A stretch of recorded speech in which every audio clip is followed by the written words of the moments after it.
You're a wizard, Harry. I'm a what?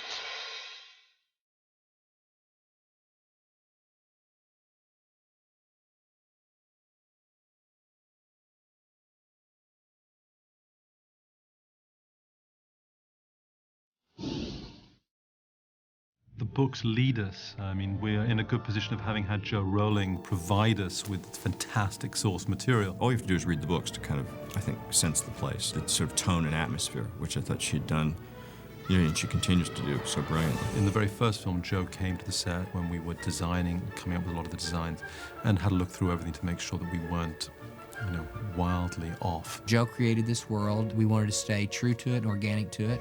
And that's been our mission. All that vision is born very much from the book, part of the universe that first Chris and now Alfonso was built upon. Mr. Potter, our new celebrity. From the get-go, what I was aiming was serving the material. I think that's everything of importance. Let's begin the feast. That is very good. Of the 5 books that are published, writing Azkaban was the easiest, and in some ways I think that shows. Although it's a tricky plot in some ways, as Alfonso will really appreciate, and Steve Clovis, the scriptwriter, will really appreciate, because they've kind of had to negotiate the same ascent that I had to negotiate. At the same time, I felt I was really given space to do that, so it was an enjoyable process. The moment that I read the book, I just felt so connected. For me, everything was so clear in how it should look as a film and how it should be told as a film. And then having the luxury of working with Steve Clovis, that he's fantastic. We tried to discover the best way to convey what Joe was expressing on the page in movie terms. And that led us to some interesting places. You deal with so many abstract concepts, like the time traveling. It's such an abstract thing. And actually, it's so difficult that I even trying to explain it right now. Yeah, it's hard. It's hard. It is hard, because you just go in circles. But then in the book, everything makes just perfect sense. I loved watching that part of the film. I loved watching the time turner sequence. There was just enough humour in it. Ow! Just enough near misses. Dumbledore's comment when they come back is just spot on. It's perfect. We did it. Did what? Good night. I got to Scotland to meet with Joe. One, I think it's important for Joe to feel comfortable, and two, I think Joe is a wonderful source of information, is incredibly generous with us. And I remember when she walked into the door, I thought, for some reason I expected to meet someone who was like 70. Joe walked in, she was younger than I was. We liked the same films and we liked the same music, and it was just an immediate connection. Wicked.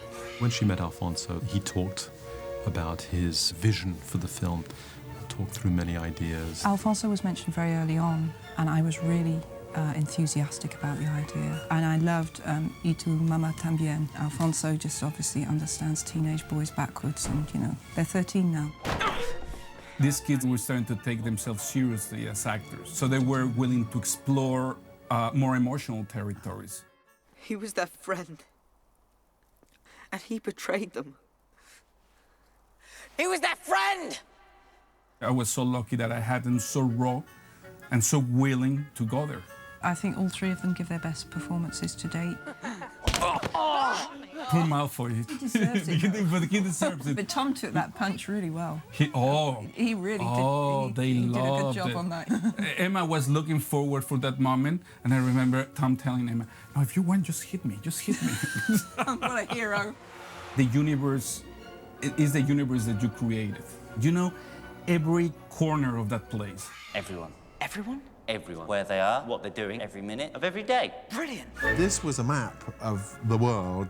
This drawing is Joe Rowling's drawing that she executed in just a few minutes. As you see, it has all the principal ingredients. The Dark Forest is here, the Whomping Willow, the Quidditch pitch, Hogwarts Castle itself, the Black Lake is there, the Perimeter Road, Hogsmeade Village. She had a very, very exact and precise understanding of her world and her creation. She knew exactly the relationship between all the elements. So she was able to give it to us, and that became our Bible. We needed a place where the kids could see the execution of Buckbeak. And we thought about having a graveyard. And when we consulted Joe about it, he says, no, the graveyard is not there. And I said, why? And then she gave me the whole explanation why the graveyard cannot be there, because it's in a different place of the castle, because it's going to play, and she knows her thing. She knows exactly what's going to happen later. And once I remember having little people in some storyboards, playing some keyboards in an organ in the Great Hall. And Joe said, no, there are no little people in this universe. I says, yes, but it's like Lilliput kind of thing. He says, yes, yeah, it's lovely image, but they don't make sense in this universe. I wouldn't let him do it. That's not fair, is it? It was just about trying to serve as much as possible the story and the spirit of the story, because that's what is great of the book, because the third book is, for me, so abstract and deals with so many different abstract concepts, but at the same time, is in the frame of an adventure.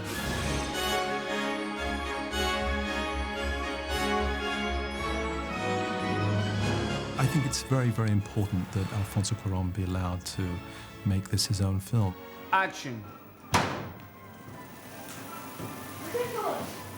It's important that any director come into a situation like this and feel the freedom, feel empowered to make it their own. That's how you're going to get the best films. Pretty much all the decisions, the visual decisions, were made as we were shooting, not in the cutting room. We made most of those decisions either in the storyboard or when we blocked the scene with actors, we worked with the actors, and when we decided how to approach the scene.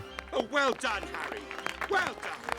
What he's done is he's built from the foundations of the book, built from the foundations that Chris Columbus established in the first two, but made it very much his own to serve the story. God. Alfonso has had very good intuition about what would and wouldn't work. He's put things in the film that, without knowing it, foreshadow things that are going to happen in the final two books. So I really got goosebumps when I saw a couple of those things, because I thought people are going to look back on the film and think those were put in deliberately as clues. Jo wants the movies to be faithful to the books. On the other hand, she realizes that they're completely different mediums. To be entirely faithful to these movies would be, 16 hours long. In this film, what I found the theme was about a child trying to find his identity as a teenager. Sirius Black was and remains to this day Harry Potter's godfather. We found the theme, and then whatever stuck there we kept, and whatever didn't, sorry. As long as didn't affect or contradict either the universe or what is to come. Next, yeah. My biggest concern were the visual effects. I want to make sure, absolutely certain, that the visual effects would again move up a notch from the last film. The first film, we were fairly rushed, and the effects were never up to anyone's standards. In the second film, we improved them greatly, and I wanted to take another leap on this film. We're watching it, and we're saying, wow, look at that hippogriff, it looks really great. And we're just praising the conceptual artists and the CG artists that put it together.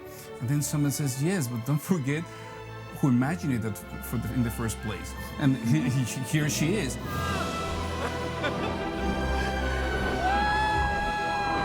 I think it's important to say I didn't invent a hippogriff.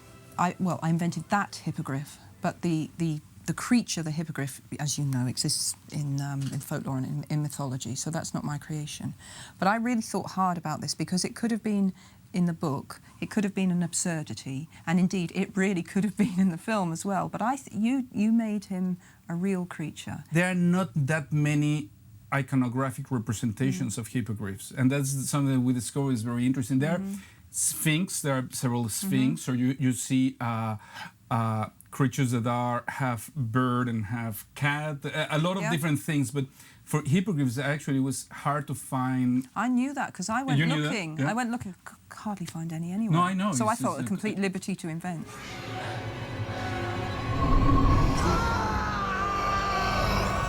I had a nightmare when I was in my teens in which I saw hooded gliding figures.